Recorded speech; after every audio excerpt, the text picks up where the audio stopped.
Assalamualaikum warahmatullahi wabarakatuh. Salam sejahtera untuk kita semua. Baik, hari ini kita akan diskusi tentang Smart City sebagai pelaksanaan penyelenggaraan pemerintahan dalam upaya mewujudkan smart governance. Perkenalkan, saya Sarwinda Enggal Pangesti sebagai moderator, dan berikut adalah panelis-panelisnya. Ada Bapak Agung Muris, ada Ibu Yuliana, Bapak Rian, dan Ibu Widaningrum. Sebelum kita memulai diskusi, mari kita berdoa menurut kepercayaannya masing-masing. Berdoa dimulai. Berdoa selesai. Mari kita mulai diskusinya. Tentunya kita tahu bahwa Kota Cimahi adalah kota yang menerapkan Smart City. Kalau menurut Ibu Yuliana, apa sih yang melatar belakangi Smart City itu sendiri? Ya, kalau menurut saya dari Smart City dulu itu adalah sebuah visi pengembangan perkotaan untuk mengintegrasikan teknologi informasi dan komunikasi serta teknologi internet untuk menjalankan seluruh kegiatan dengan cara yang aman untuk mengelola aset kota. Nah, tujuan dari Smart City itu tersendiri yaitu untuk mempertinggi efisiensi, memperbaiki pelayanan publik, dan meningkatkan kesejahteraan warga. Nah, untuk mendukung terciptanya Smart City tersebut dibutuhkan banyak sekali persiapan seperti integrasi teknologi dalam tata kelola yang dimungkinkan berkat keberadaan Internet of Things. Jadi, alasan Smart City yang harus diterapkan di kota-kota besar ini yaitu pertumbuhan populasi yang semakin banyak. Jadi Smart City ini tumbuh berkembang karena adanya pertumbuhan populasi yang semakin banyak.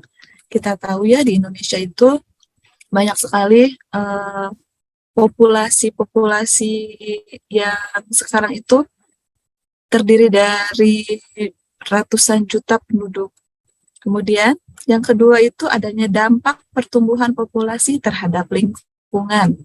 Nah, yang ketiganya itu kebutuhan perawatan kota secara menyeluruh. Yang keempatnya kebutuhan kualitas pelayanan yang efektif dan efisien. Nah, seperti sekarang ini ya, beralih dari manual atau dari konvensional ke online, ke media online seperti pembuatan paspor, pembuatan IKTP, dan perizinan birokrasi itu kan sekarang dilaksanakan secara online. Yang terakhir itu kebutuhan teknologi yang terintegrasi untuk tata kota. Mungkin Mbak Sarwinda, hanya itu latar belakang yang dapat memunculkan adanya Smart City. Baik, jadi Smart City itu adalah pengembangan perkotaan untuk mengintegrasikan teknologi informasi dan komunikasi serta teknologi internet untuk menjalankan seluruh kegiatan dengan cara yang aman untuk mengelola aset kota ya. Dan ada 5 alasan yang seperti dijelaskan mengapa Smart City itu diterapkan, yaitu pertumbuhan populasi yang semakin banyak, dampak pertumbuhan populasi terhadap lingkungan, kemudian kebutuhan perawatan kota secara menyeluruh, kebutuhan kualitas pelayanan yang efektif dan efisien, dan yang terakhir kebutuhan teknologi yang terintegrasi dengan untuk tata kota ya. Untuk selanjutnya, mungkin konsep Smart City sendiri itu silakan dijelaskan Bapak Agung bagaimana tanggapannya terkait hal ini. Baik, terima kasih Bu Winda ya. Jadi konsep umum dari Smart City itu ya, yaitu sebuah kota yang bisa mengintegrasikan informasi di dalam kehidupan masyarakat ya. Terus ada juga konsep lainnya, yaitu sebuah kota yang harus mampu menggunakan SDM, modal sosial, dan infrastruktur telekomunikasi modern untuk mewujudkan pertumbuhan ekonomi berkelanjutan dan berkualitas untuk kehidupan manusia yang lebih tinggi, gitu. Serta manajemen sumber daya yang bijaksana melalui pemerintahan berbasis partisipasi masyarakat. Nah, konsep Smart City ini pada umumnya ya meliputi 5 poin. Poin yang pertama yaitu sebuah kota berkinerja baik dengan berpandangan ke dalam ekonomi, penduduk, pemerintahan, mobilitas, dan lingkungan hidup. Poin yang kedua yaitu sebuah kota yang mengontrol dan mengintegrasikan semua infrastrukturnya. Poin yang ketiga yaitu sebuah kota yang dapat menghubungkan infrastruktur fisik, IT, sosial, dan bisnis. Poin yang keempat, di mana sebuah kota itu dibuat untuk layak huni ya. Lalu poin yang terakhir, penggunaan smart computing untuk membuat kota dan fasilitasnya saling berhubungan dan efisien. Nah, untuk mendukung sebuah kota menjadi smart city ya, tentunya harus membuat 6 dimensi lain menjadi smart juga gitu. Nah, ke-6 dimensinya itu yang pertama smart ekonomi ya. Nah, ini tuh di mana sebuah kota harus membuat inovasi-inovasi baru. Hal ini tuh akan menambah peluang usaha baru ya dan meningkatkan persaingan pasar usaha atau modal. Yang kedua, smart mobility, di mana sebuah kota harus mengelola infrastruktur yang dikembangkan agar siap untuk masa depan, di mana pengembangan ini tuh untuk menjamin keberpihakan kepada kepentingan publik. Yang ketiga, smart people. Nah, elemen masyarakat juga harus dimiliki ya agar menjadi smart city. Syarat-syarat elemennya itu yang pertama ada gotong royong, toleransi, penghargaan, saling memberi, saling menerima, serta kolaborasi sosial ya demi meningkatnya rasa tanggung jawab terhadap kepentingan publik. Poin yang keempat yaitu smart living, di mana sebuah kota harus bisa menciptakan lingkungan yang pintar, di mana itu berarti lingkungan yang bisa memberikan kenyamanan, keberlanjutan sumber daya, keindahan fisik maupun non fisik, visual maupun tidak, lingkungan yang tertata bersih, dan RTH yang stabil. Lalu yang kelima, dimensi yang kelima yaitu smart life. Nah, manusia yang hidup di kota tersebut juga harus memiliki kualitas hidup yang terukur ya, dan juga harus memiliki pendidikan yang baik. Lalu poin yang terakhir itu smart government, di mana pemerintah merupakan kunci utama keberhasilan penyelenggaraan smart city ini. Nah, penyelenggaraannya pemerintah itu harus mengindahkan prinsip-prinsip supremasi hukum, kemanusiaan, keadilan, demokrasi, partisipasi, transparansi, profesionalitas, dan akuntabilitas. Segitu Mbak, kalau dari saya. Baik, terima kasih penjelasannya. Jadi untuk mewujudkan konsep smart city ini harus didukung 6 dimensi, seperti smart economy, smart mobility, smart people, smart living, smart life, dan smart government. Betul. Dalam hal tersebut tentunya smart city akan membawa dampak ke masyarakat ke arah yang lebih baik dan maju ya. Kalau menurut Bapak Rian, dampak smart city ke masyarakat itu sendiri seperti apa Bapak? Nah, mengenai dampak smart city, tentu ketika kita menyebut tentang smart city, pastilah yang muncul di benak kita itu hal-hal yang bersifat modern, tertata, menyenangkan, dan sebagainya. Pada kenyataannya, hal itulah yang memang menjadi tujuan dari penerapan smart city itu sendiri. Sebenarnya smart city sudah banyak berdiri di Indonesia.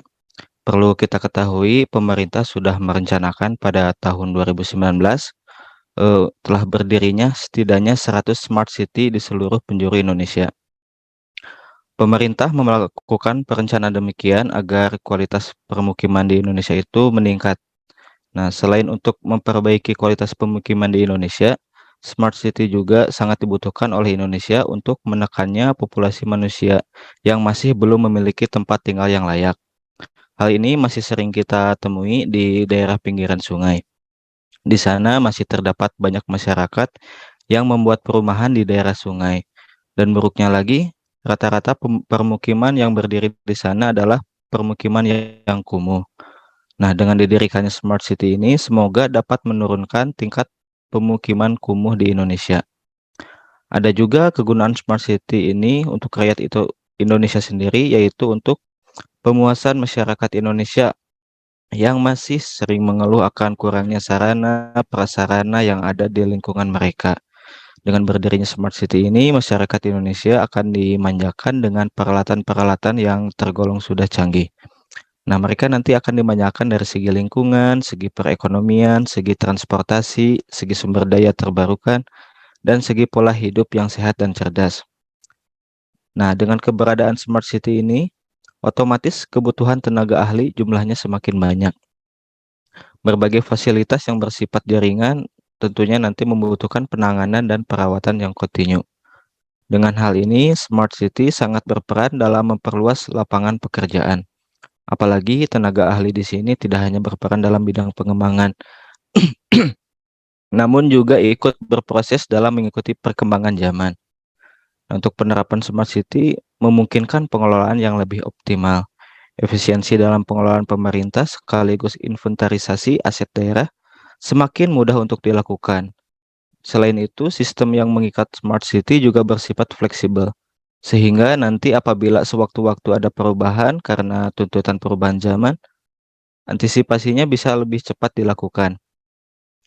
Untuk pendirian Smart City ini sendiri sebenarnya memiliki banyak sekali dampak positif ya yang ditawarkan, seperti beberapa contoh yang telah saya sebutkan tadi. Namun tidak menutup kemungkinan dampak negatif dari Smart City ini juga muncul. Dampak negatif yang menakutkan salah satunya yaitu adalah bila penawaran yang diberikan oleh Smart City ini tidak digunakan secara maksimal. Bisa juga disalahgunakan. Nah, maka pemakainya hanya akan menggunakan alat tersebut sebagai penggembira saja.